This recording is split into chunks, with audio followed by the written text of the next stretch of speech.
이번 해병대 수사 외압 논란의 핵심은 사단장 봐주라는 압박이 있었느냐인데 오늘 국방부 발표를 보면 결국 사단장 혐의는 빠졌습니다.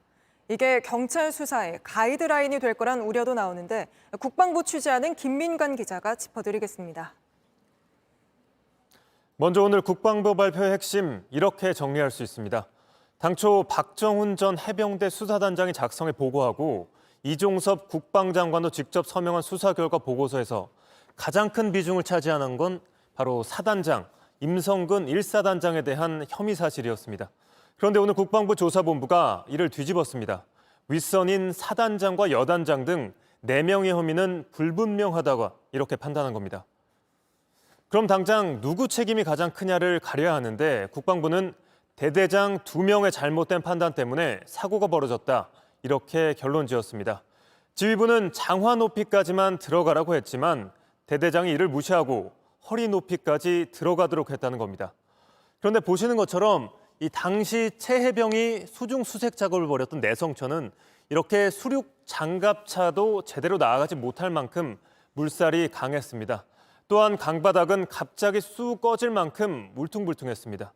이런 상황에서는 도대체 왜 구명조끼도 없이 장병들이 수중 수색 작업에 투입됐느냐 이 부분을 가려내야 합니다.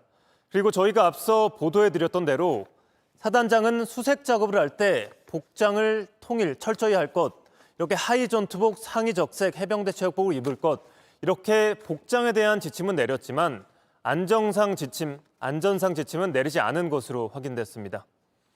그동안 박 대령은 사단장의 혐의를 빼라는 외압을 받았다, 이렇게 주장해왔습니다. 보고서를 경찰에 넘기지 말라는 지시 역시 사단장의 혐의가 들어가 있기 때문에 입장을 밝혔습니다. 하지만 국방부는 그게 아니다.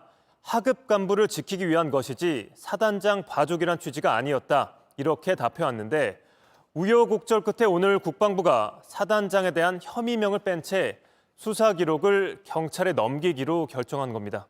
그리고 이종섭 장관은 국회에서 이렇게 말했습니다. 잘못을 엄중히 처벌해야 하지만 죄 없는 사람을 범죄인으로 만들어서도 안 되는 것이 장관의 책무입니다. 이 발언 자체가 지휘부에 대한 처벌은 과하다는 의견을 장관이 직접 표현한 것이기 때문에 이 발언이 곧 경찰 수사의 가이드라인이 될 수 있다. 이런 지적도 나오고 있습니다. JTBC 김민관입니다. 안녕하세요. 뉴스룸 앵커 한민용입니다. 오늘도 JTBC 뉴스룸을 시청해주신 여러분 고맙습니다.